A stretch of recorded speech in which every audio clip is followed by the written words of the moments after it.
Ito yung pressure cooker na hindi maingay. Napakadali at simple lang gamitin.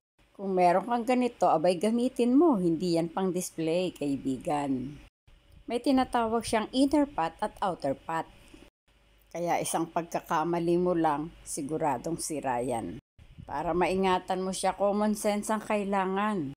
Ito lang po ang isinasalang, yung inner pot at ang outer part. Wag niyo pong isasalang dahil masisira yan. Ito po ang pressure cooker na pwede mong iwanan, pwede mo pang tulugan. Kung may gusto kang malaman, sa comment section na lang kaibigan at doon kita sasagutin. Pero sigurado ako sa iyo, lalambot kahit anong ilaga mo dyan.